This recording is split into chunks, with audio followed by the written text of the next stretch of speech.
And boom, we are live. Hello and welcome everybody to the Wide Ball of Warhammer. With me today is a beautiful, handsome young gentleman, Mr. Chris Wright. How you doing, buddy? There, Sam. I'm doing great. Excited to be here.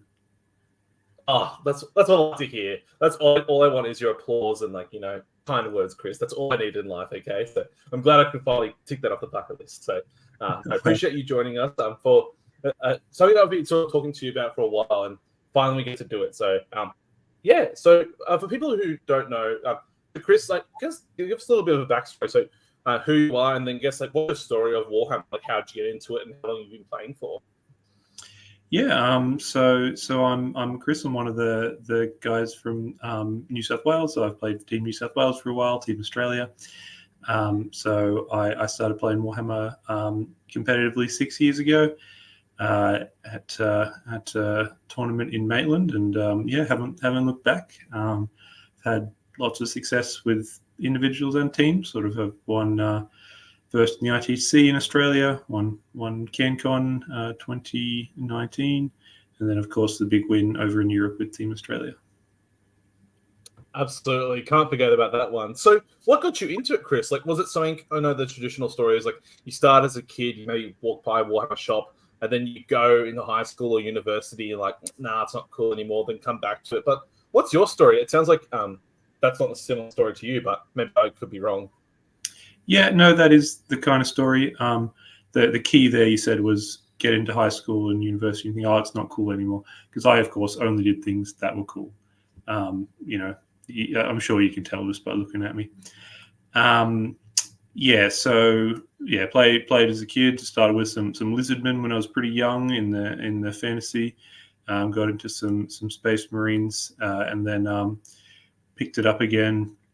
Maybe nearly a year before I went to a tournament. I was a big fan of some of the YouTube channels, particularly Tabletop Tactics. And when I saw Lawrence win a tournament with his Ultramarines, I thought I'd like to give that a go. And that was how I got into my first one. There we go. That's the YouTube thumbnail there. How Lawrence Baker influenced Chris Wright too. Blah, blah, blah, blah. So nice and easy. Absolutely. There we go. So with you said the Lizardmen then, so are you old world curious? I know down on 40K anyway is very curious about jumping back onto the dwarves, but are you or not really? I like the models. I'm probably not going to get stuck into the game unless I hear lots of people raving about it. I'm glad it's coming out. I hope it's good, and keen to maybe pick up some of the new Lizardmen as they come out. More than fair. Well, the new AOS sculpts for the Seraphim are beautiful, so I'm sure hopefully some old world stuff will be even better. So I guess we'll wait and see. But I guess, Chris, for you, what's been happening lately? I guess you've been a bit quiet since obviously the WTC happened, but what's been happening with you lately? Have you been playing much, or you just sort of been doing your own thing? Playing a bit, certainly more at a casual pace. So I've been to a few tournaments.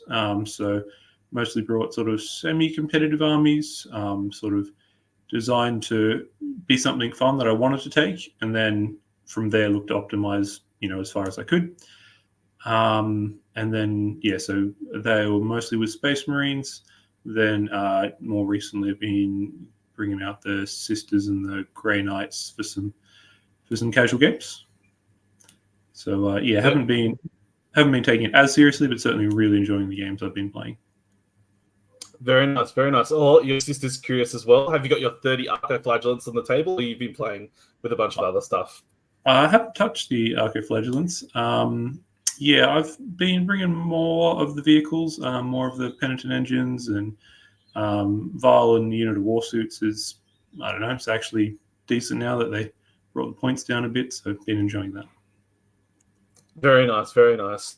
I guess we haven't had a chance to hear from you, though, but obviously you went to WTC this year for the second time to defend the crown, I guess, or defend the title. What was that experience like for you? Obviously we can't go for an hour, or we can go for an hour long, but just give it a brief synopsis about how you found that event as a whole, obviously going back overseas and defending a title. Yeah, I mean, so it's certainly a huge commitment, in terms of time and energy and stuff, particularly with tenths just dropping. So it was, it was a lot. It was a lot of fun preparing. It was a lot of fun, particularly the weekend we had all together at Liam's parents' beach house in Queensland. That's if you can get a go in there, that's a good spot to have a practice weekend. And yeah, it was good. It was great preparing with everyone. So this year, I just sort of went straight in, straight out, as opposed to the previous year where I did a tour around Europe for 3 or 4 weeks or something afterwards. So yeah, big commitment for the tournament, but it was a lot of fun. And yeah, so we still did very well. Obviously didn't replicate the first place, but can't complain about third. No, absolutely not. It's a podium finish, right? So, how did you find it differently going for your second year versus your first year? Obviously, I imagine some of those pre-game jitters were still there, but a lot of them had erased as you've been there, done that once before. Yeah, I've never been that much of a pre-game jitters kind of person, honestly. I think if I'm getting more nervous, I tend to experience that physically. It hasn't happened at a Warhammer tournament, but I'd be more likely to feel sick in the morning or something like that than to have just a little bit of other nerves. So I think I'm a little unusual in that respect, but yeah. So the attitude going in was definitely a little different. Last year it was we knew we had what it took. We knew we had some extremely good players, but we hadn't as a country gone and done it yet. So it was exciting to see how we could perform. This year was a slightly different atmosphere after having won, but we weren't going back with quite the same team. So yeah, we'd 4 people went back, 4 very strong players. We lost 4 very strong players as well, particularly Eric. We lost a bunch of strong players, but Eric is irreplaceable. So it was wondering how we're going to go, if we could run it back. And yeah, just a different feel, definitely. That's fair, and but still replicate a very good result. So, Chris, can we expect you for a third year in the row to try and go back, or is that still to be confirmed? No, it's confirmed and not in the positive direction. Yeah, it was a lot. All the preparation and going in and out just for the tournament. Yeah, it's a lot of traveling time. It's a lot of jet lag. G'day, Connor. Connor's got the right idea. So I decided that I couldn't back that up next year. I'm also actually not playing for New South Wales next year either. That's how worn out I was by the whole team thing this past year. But certainly still see me at tournaments, and maybe the following year I'll jump back into it. Sure, a bit of rest and relaxation for the T1800 Terminator himself. So, but still not going to be T800. T800, sorry, T800, sorry. Yep. Sorry. Okay, sorry. I think you're a more advanced version, but I guess you're a very old school version. Look, we saw what happened to T1000, Sam. More advanced version doesn't necessarily mean better. That's true. That's true. Okay, well, we can leave the Skynet and Terminator lore for another time. But I guess so. The origin of this podcast sort of came from I don't know if you remember, Chris, but a long, long time ago in a galaxy far, far away. But you guys talked. I think it was a Down 40K OG podcast episode, and you were talking to, I think it was Ben or Dale, and a part of it came out about predicting the turn. So one of your big core elements was that you talked about how you would often predict a turn 1 or 2 battle rounds in advance, and it really helped you a lot. And Dale, like most, said, one day we'll have a Down 40K podcast to talk about all this. Well, it still hasn't happened. So I took down and I said, let's do this. Do you sort of remember that, or not too much per se? Look, I know it's probably a while ago, but there you go. Look. So I remember a couple of podcasts where we talked about sort of some more advanced bits, some tactics. And we as you said, it got put on the table, but I'm glad you're finally making it happen. Absolutely. So I guess the question to me, foundationally, is how much does it help you? Let's backtrack a bit. So what does predicting the turn look like for you? So if I guess I would have loved to sort of have like a tabletop simulator or a demonstration alongside this, but unfortunately wasn't able to get it to work. But I guess, what does it mean to you, like, predicting the turn, like, as a big philosophical standpoint? Because it's one thing to say, oh, I can predict if I can visualize what 6 inches looks like on the board, and it's another thing planning out multiple turns of battle rounds in advance. So, just philosophically, what does it mean for you? Look, it is a very broad question, and the biggest thing is it does vary a lot depending on what army you're playing, what army they're playing. So I might actually start with just like the basic level of what predicting a turn looks like and build up. So the most basic thing is to, at the very start of the game, have a kind of an idea of how you think the game's going to go. So to do that, you do need to know the matchup. It is quite hard to get good at predicting turns in advance if you don't know what your opponent's army does. And not just on a basic level, like you might look at world leaders and be like, well, obviously they want to get into combat. You need to be a bit further than that. Like, you need to know the movement tricks, like can they advance and charge? World leaders, of course, can get some extra movement. Those kind of things you do need to know. And so once you have a good idea of sort of what you think is going to happen in the game, what's going to be important in the game, you can start to construct an overall game plan. And once you've got an overall game plan, you can start to look at each individual turn and think about how you want to work towards your game plan. So a turn could involve just sort of setting up, being a little passive, and knowing that if the game is passive, you will be able to slightly outscore your opponent. But if you know that you're going to have to make some things happen, like your opponent might be better at secondaries than you, you're going to have to put the foot down. You're going to have to start predicting your turns based around the fact that you need to put the aggression on. That's a great synopsis, and that's amazing to hear. So, I guess for you, how important is it being able to predict the turn for you, and like being able to, I guess, foresee the future of how things should or can happen? Like, how important is that for you and your success? It's pivotal. It's sort of something that comes reasonably naturally for me. So I can't really even imagine playing without sort of keeping all that in mind as I go. No, that's fair, and that's how different players play, right? So, I guess when you're just to sort of add on to a bit, and I have a bit of reason for to discuss this, is when you're predicting the turn, is it more like you're sort of anticipating what your opponent moves like, and then what you can do, plus, I guess, some rough damage calculations, or what does it look like for you, I guess, to get into a bit more of the nitty-gritty? Yeah, so it's a little bit matchup focused. So I'll give two sort of more extreme examples. We might work with those. So one example is an army which you don't have all that much mobility, and you're a bit more focused on being a sort of damage dealing, being able to tank a bit of damage in return army.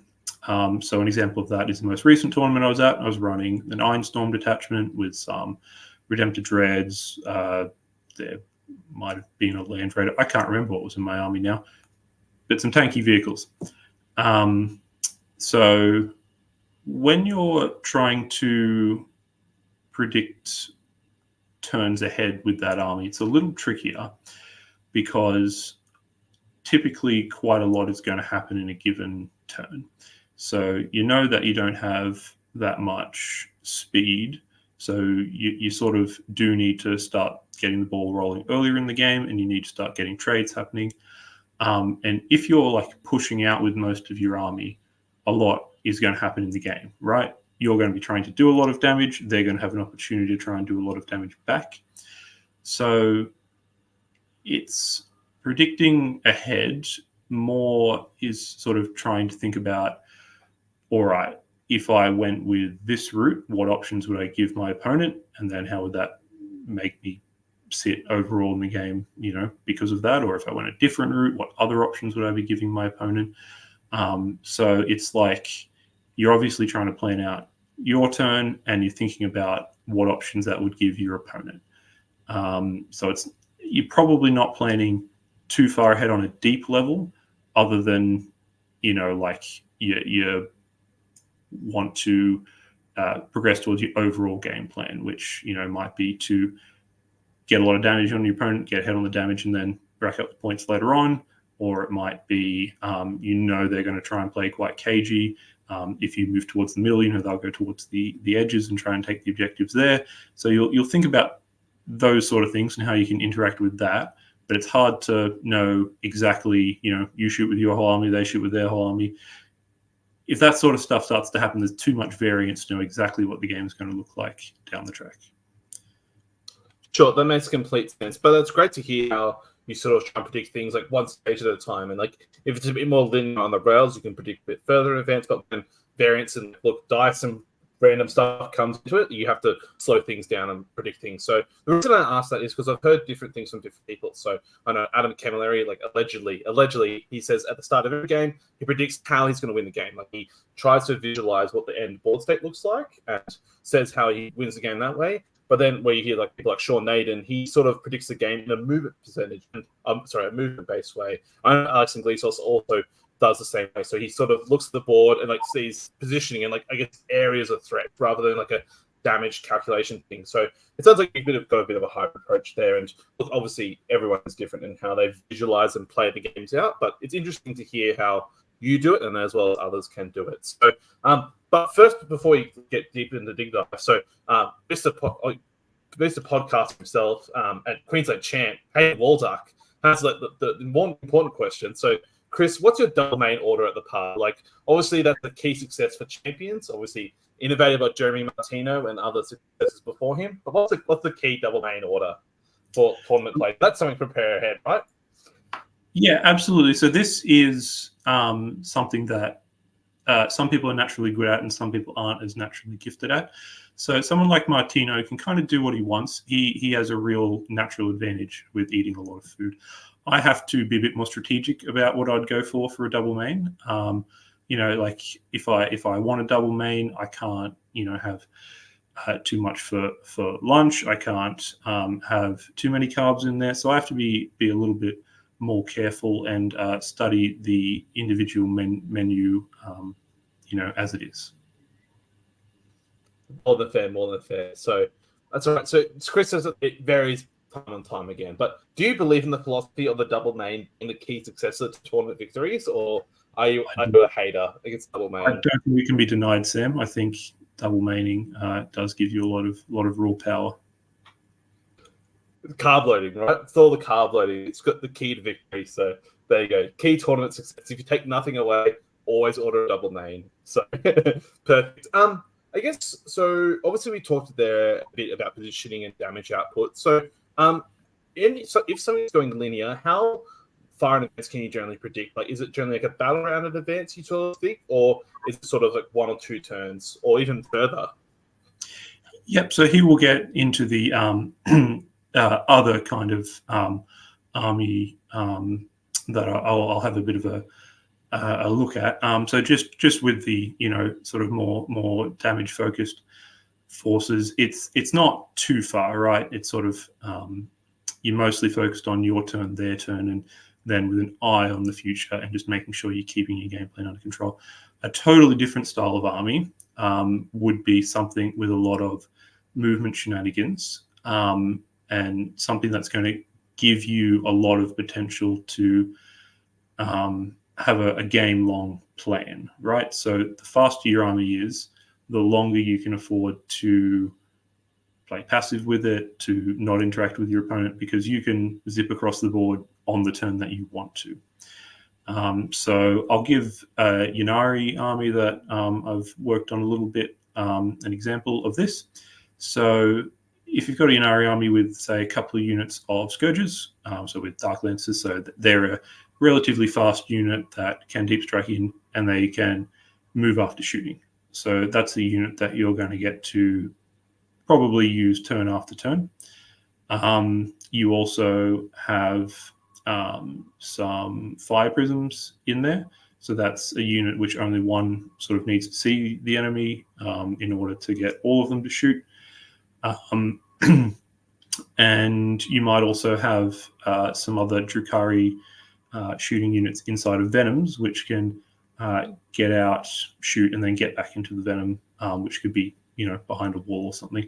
So this is a totally different kind of army where you have a much better understanding of what the game's going to look like when it comes back to your turn, because you don't have to commit your units. You can decide which units you're going to give your opponent the opportunity to kill and which units you're going to be defensive with. So the less variance that is going to happen throughout the turn. So again, most of your army is going to be hidden out of charge range of your opponent. You know that those units are still going to be alive. So there's a lot less variance in that. The less variance there is in a given turn, the further ahead you can predict. So with armies like that, I'm trying to play the whole game at once. So on the first turn of the game, again, before the game, I've already had to think about how I expect the game to go, what would cause the game, what would cause me to win, what would cause me to lose, sort of like Camilleri is talking about, and play towards that. And the most important turns I'm focusing on is that it's actually my opponent's turn. More important than my current turn that I'm playing, I'll be playing my opponent's turn for them. So, I can decide what units I put out in the open. I can decide what units I try and kill, what objectives I try and go for. Every decision I make there is going to influence my opponent's options on their turn. So that's the thing I'm focusing on most, my opponent's turn. Then what I do on my turn will come as a result of that. And then, as a part of that decision, I'll be thinking about what I want to do on probably mostly my following turn. So yeah, a lot more planning ahead in those sort of armies. Yeah, that makes sense. And like obviously when you can predict things, like if you make something unchargeable and there's assuming no indirect or any other ways that damage can be dealt, you can be very safe about how things go from there onwards. So that makes complete sense. I guess you were talking about where you think more about your opponent's turn. When are you doing that thinking? Is that so I know for myself, I take a lot of time in my command phase per se. Is I literally sit there, I think through my whole turn and then how things would respond. Is that where you're doing it mostly, or is it generally during your opponent's turn as they're moving and they're finalizing things, you're thinking there and thinking about your turn and how they'll respond retrospectively? You definitely want to be getting an idea for it during your opponent's turn. So you just I generally have things floating around in my head during my opponent's turn. Like in their movement phase, I'll be thinking about what they're probably going to do for the rest of the turn. That will give me an idea of what the board will look like at the end of the turn, and then I'll be able to sort of get ideas about planning ahead. But yeah, it's typically in my command phase, start of my turn, take an extra minute or so to try and bring those ideas together and really get the plan formed then. Sure. So in your opponent's turn, so obviously you can predict things when they move. It's like, oh, yep, this unit's going out here, we'll shoot this and realistically probably kill this. Are you sort of doing those calculations and like making sure that happens and then accounting for some variance? Like, do you assume like the worst case scenario or do you assume like some average scenario per se?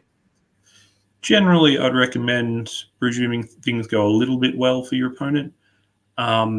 You can almost never plan a game assuming everything goes wrong for you, because if you assume everything goes wrong for you, that kind of won't leave you with any options.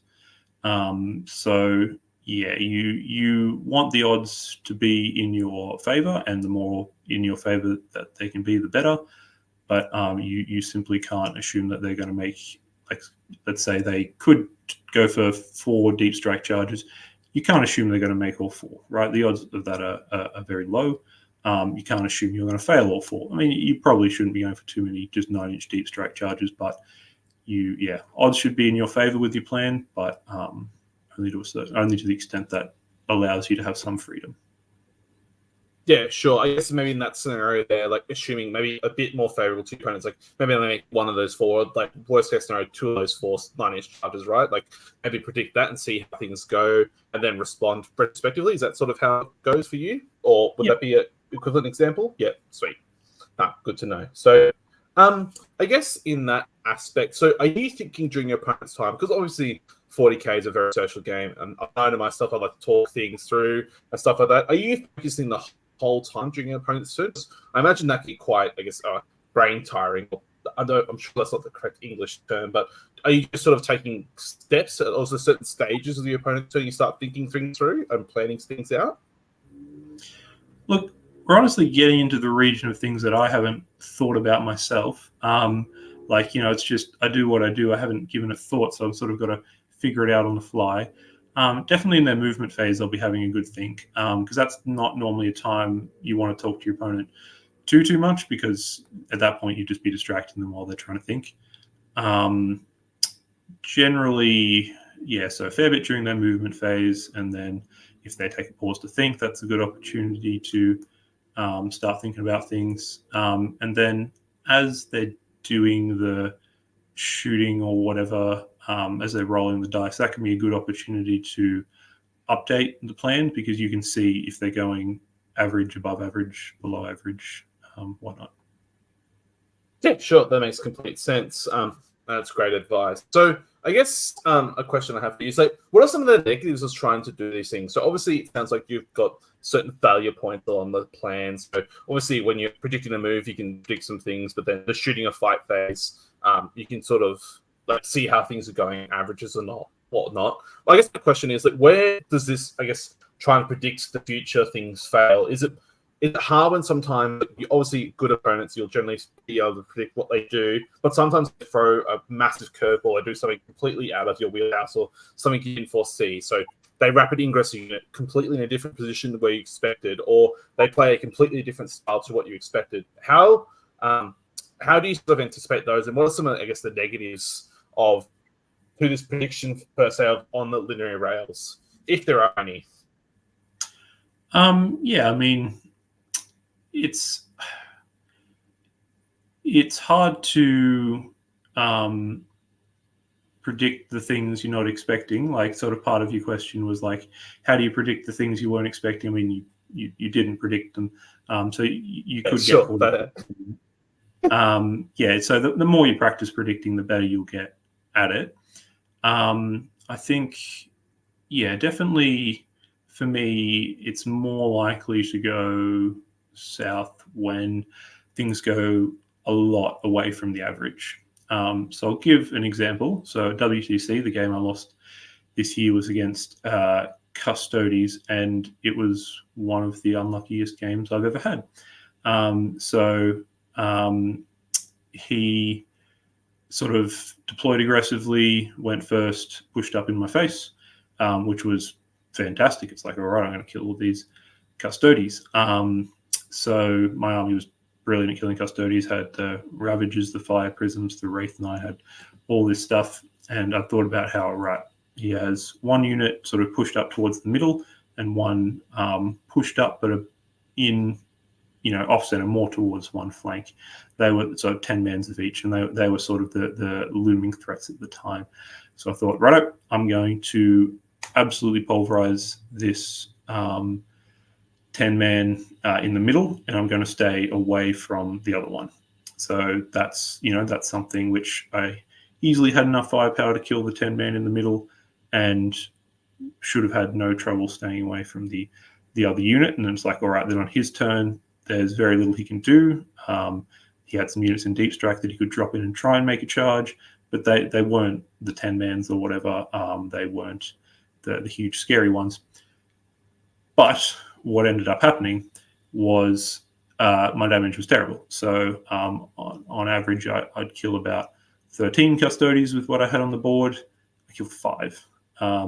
So that 10 men, the 4-ups were just, so that 10 men in the middle didn't die.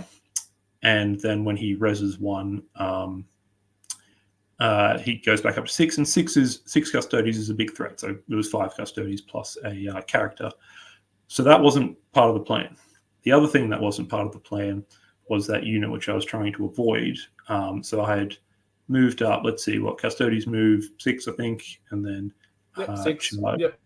can charge up to 12. So you want to be outside of 18. So I'd gone outside of 11, and I was like, right, well, I'll phantasm that unit back. It'll be outside of 18. I made a very small mistake, and I couldn't go directly back because of where a bit of terrain was. I had to go at a slight angle, which gave him an 11-inch charge potential, and he just made it. He just went boom, 11-inch charge, done. So that game was an example of something which I had a plan that I was very happy with. Right, kill that unit. I probably should have firepower left to have a go at another unit as well, but kill that unit, stay out of range of that unit. Things are looking great, but then one thing goes very unlucky, and then another thing, I make a small error, and then gets very unlucky. All of a sudden, my plan was not not in the position it was meant to be. So yeah, that's definitely an example of how things can go wrong. If that happens, you do just need to reassess, right? Just think, how can I try and get back in this game? Thankfully, that one was a team game, so it's like the goal shifts from how can I win this game that's going disastrously to how can I pick up as many points as I can. So at least did okay in that respect. But yeah, it does happen. Yeah, look, 40k can be a dice game at times, right? Obviously, generally it's based on a number of things the best players often win, but sometimes things can just go badly, and that's okay sometimes. So look, Barnyard Jack in the chat saying, once played a game against Chris where I killed Barhoff on turn 1, the perfect storm, everything was going well, but then you were allegedly flustered. I don't know if the Terminator gets flustered, but we'll leave that astray. And then you came back stronger than ever. So look, obviously it's great to sort of regroup and then sort of reassess how things go. So I have a couple of questions leading off from that. So when a plan is going astray, like the dice spike against you or for your opponent, what do you generally do in those situations? Like, do you sort of have like a plan B already set up in advance, or do you sort of take the time and reassess, or do you just keep going with the mission? It sort of depends on the situation. So the more reliable your plan A is, the less you need a plan B. So in the example I gave, so there were two things I wanted to achieve: kill one unit and stay out of range of the other unit. The kill one unit should have happened, but things can go wrong there, right? That one's not a guarantee. 4-ups, honestly, very swingy. It's one of those things like if you made a custody player take 34 ups, you should kill 15 custodies, but maybe you'll kill 5 and maybe you'll kill 25. Like it can be an issue for some games, but you do want a plan B for that one. So my plan B for that was to try to have my most important threats not, within hit range of them on the swing back. And that kind of went okay. I think they killed a Ravager and shot down some other stuff. So it wasn't like that unit one-shot me. The other one, stay out of range of the other unit, that was supposed to be a guarantee. I did not have a plan B for that in mind. So more reliable your plan is, the less you need a plan B. Yeah, sure, that makes sense. And I guess to talk about that, you talked about how the average is killing 13 custodian guards. So in order for you to calculate the average, is that something you sort of like roll dice out and sort of have practice games and see how things generally go? Or do you run the numbers in your head and take in a certain variance amount? Yeah, so it's different for different people. So I'm naturally good at maths. That's what I'm best at. I actually have a degree in maths. So it is very easy for me to do these numbers. So it definitely helps to, when I'm making an army list, start thinking about what these numbers are, running them in my head. And once you've done them a couple times, it tends to be quite quick. So it takes me, a second or two to run the numbers. But that's not going to be the case for everyone, and that is totally fine. So if you're reasonable at maths, what you can do is either find a program online that helps you with these things, or just get your calculator out and learn a procedure to follow and do the numbers again as you're making the list or as you're analyzing matchups, get an idea of them in your head. If you struggle at maths, it's totally fine. I do know one extremely good player in Australia who just does things this way just by playing games, right? Just sort of the first time they play a game, they won't really know what to expect from their damage. They play lots and lots of games with the list, and you get a feel for it. So, whichever way works for you is fine. Yeah, that's fair. And so when you're running those numbers, like obviously 50% of 4-ups should fail and half of them should pass. Like, do you try and take in like a standard deviation amount, or like do you sort of like take in accounts like, oh, look, I have these like 20 wounds. I'll say obviously half, like 60% of them he'll make, or 70% of them they'll make. Like, is there a certain like deviation or I guess a failure rate you'll take into account, or generally do you sort of do the average? So I think the best way to do it is to just find what the average is. Like, this number is the average. And then from that number, you think about how much variance you're expecting. So a good rule of thumb for how much variance you're expecting is that if it's a small number of dice being rolled, there's a fair bit of variance in it, which, like the Custody's 4-ups, right? Each failed 4-up could be a dead Custody. Each 4-up could be a dead Custody or a live Custody. There's a lot of variance in that. If you're rolling a lot of dice, the variance goes down significantly. Yeah, that's pretty fair. Like, obviously, like maybe to illustrate examples, like a hammerhead or whatever, or like the Knight Tyrant, the harpoon gun, like on average it does 5 damage, whatever it is. But you have to hit, you have to win, and have to fail save. Like, it doesn't actually work out that way. So it's a funny little thing with numbers. So, but a good thing to keep in mind. So moving forward. So what have you talked to other people about, like, guess predicting the turn? So other key Australian players or overseas players and how they try and do it, or have got your own philosophy and way of doing things? Yeah, this is pretty much just my own way. I don't think I've talked to too many people about it.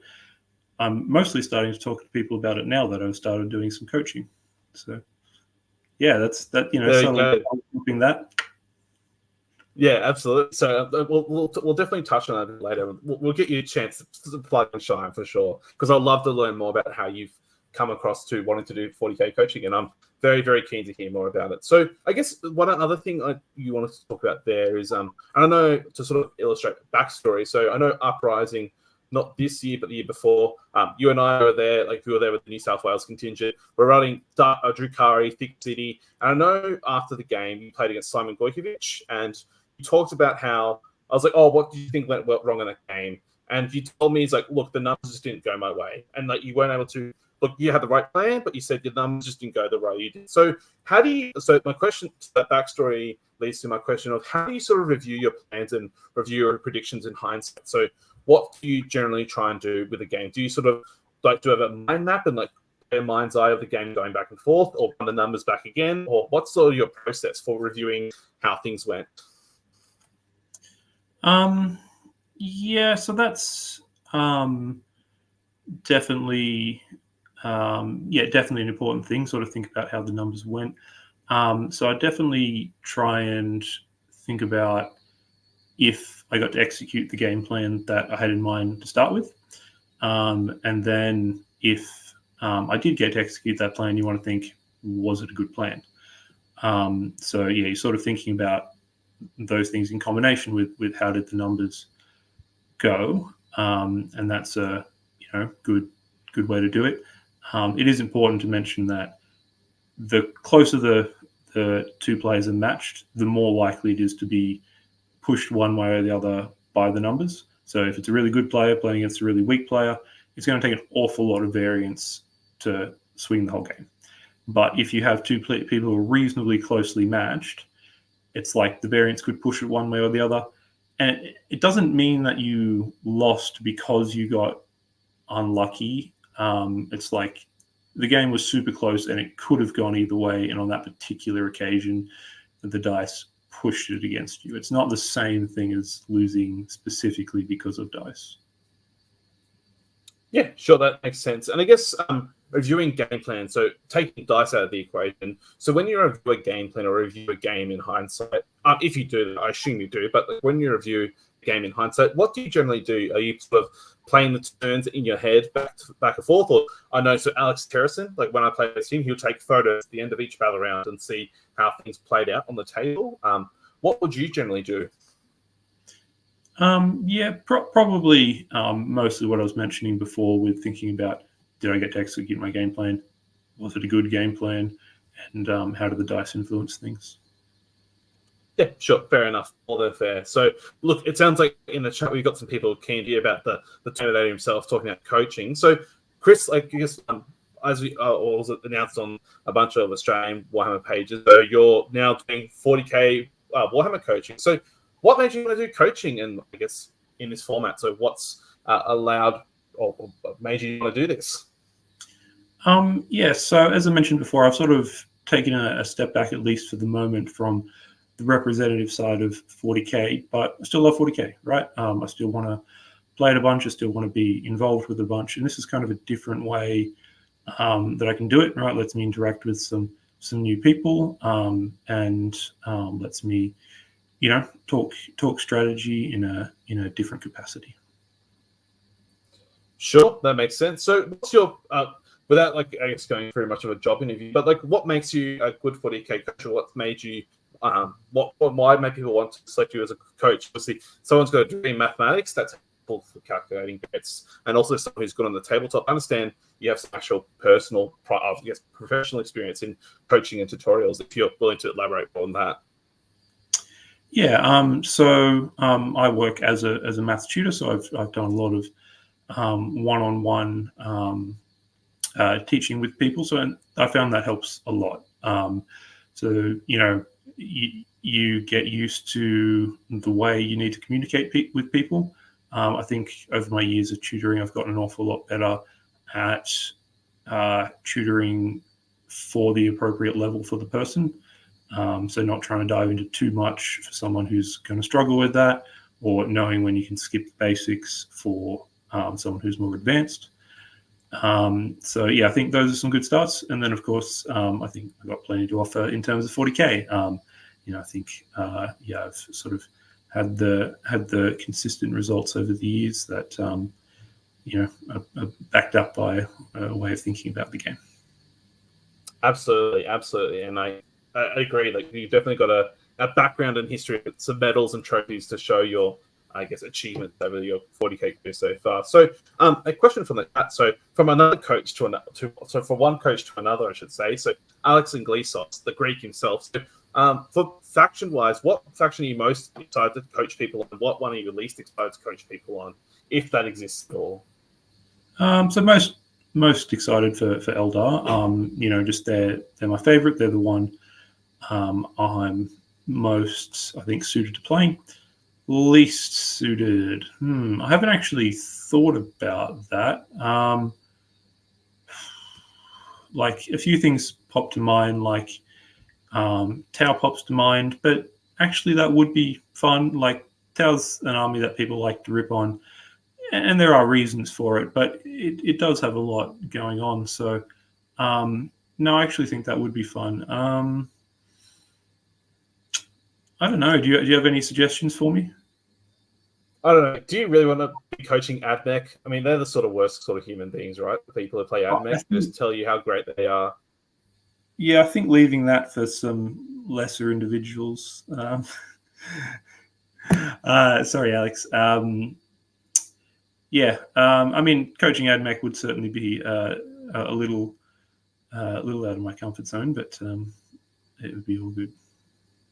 You would be up for the challenge, so that makes I'm sure you'll do great with it. So, in the coaching atmosphere, what are you offering from a coach perspective? Are you just doing list writing? Are you playing like one-on-one games, or what are you willing to offer and do?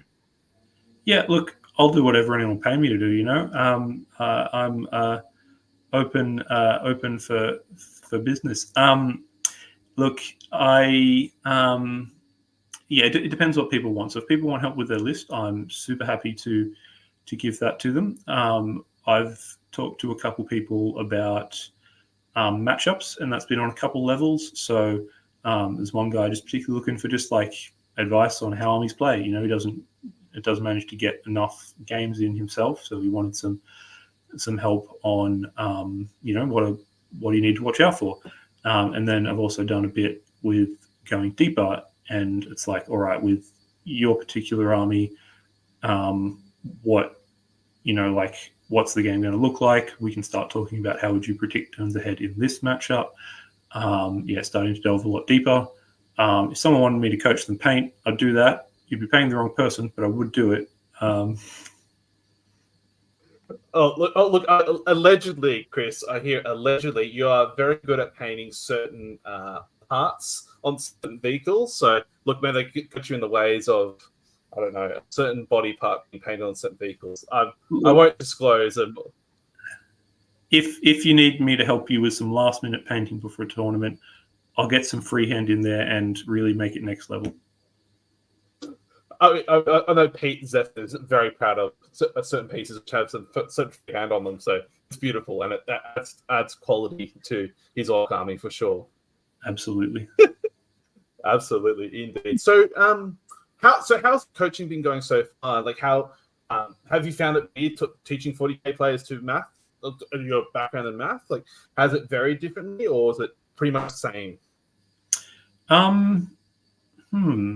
It's certainly very different. It's different for a number of reasons. Like I know more of the people that I'm dealing with in 40k, so that already changes things completely. Sort of rather than a professional thing, it feels it has a more casual feel about it. I'm definitely a lot more excited to do prep for 40k coaching. Like if someone sends me a list, I'm definitely more excited to think about that than if somebody sends me an equation or something like that they're going to need help with.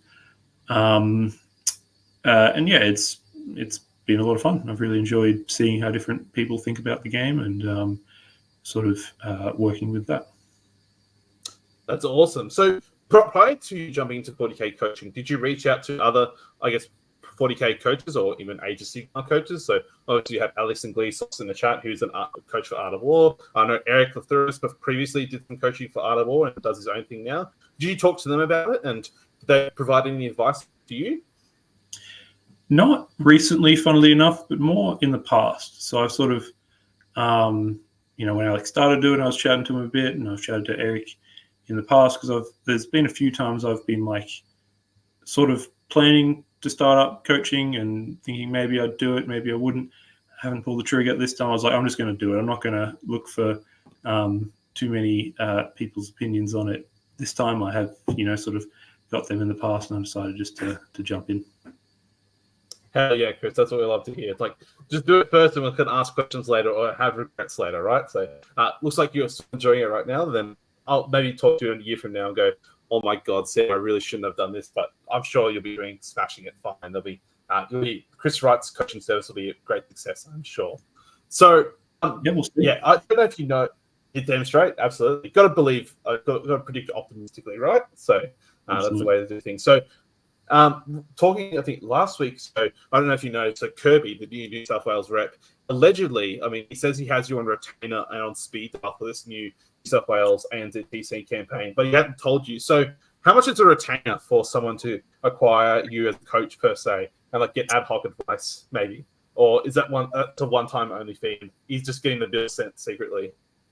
Well, it depends who you are. Kirby is, of course, such a esteemed and privileged member of the community that I'm just honored to even have him think of me.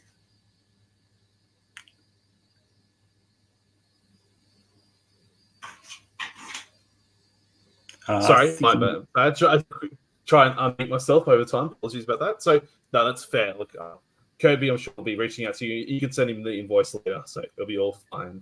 So, I guess for people, if they want to acquire your services, Chris, how can they reach out to you and get to contact you as being a coach? Yeah, just finding me on Facebook is the way to go, or in Discord. So, like, I'm in the Down Under 40k Discord server. I'm just as I think Chris W is the server name. Chris Wright's my Discord name, so you can find me easily, or Chris Wright on Facebook. So yeah, just send me a message. If you're struggling to find me for whatever reason, I'm sure you can ask Sam, and he'll put you onto me. Yeah, absolutely. I'll definitely reach out. So I'll have some links in the description below to the Down 40k Discord. And then if you have any issues, just reach out to me. I can put you in contact with Chris. No issues at all. And what a great person to have someone coach you and talk you through the process, and will help you predict the turn or help you with list design review. And then I know you'll help play in real life games if you're privileged enough to live next to the great one, the Terminator. So for a certain now. So that's fantastic. So before we wrap things up, Chris, any final plugs or shout outs or anything you want to say? Look, I think my dad deserves another shout out. He's been someone I've shouted out a few times on podcasts. He's always been my biggest fan. So shout out to Dad. Though my partner Carrie is giving a run for his money these days. She gets very excited by the 40K as well, and so got two big fans. Hell yeah! So shout out to Papa Wright and Carrie. So good, kudos to them, and so helping support the great one and being able to do this. So thank you very much for your time, Chris. Look forward to seeing you at a tournament soon, and look, I'll definitely try and hit you up in the future about some advice as I try and become a better 40K player. So thank you very much, and thank you everyone for tuning in. Hope you enjoyed it, and take care.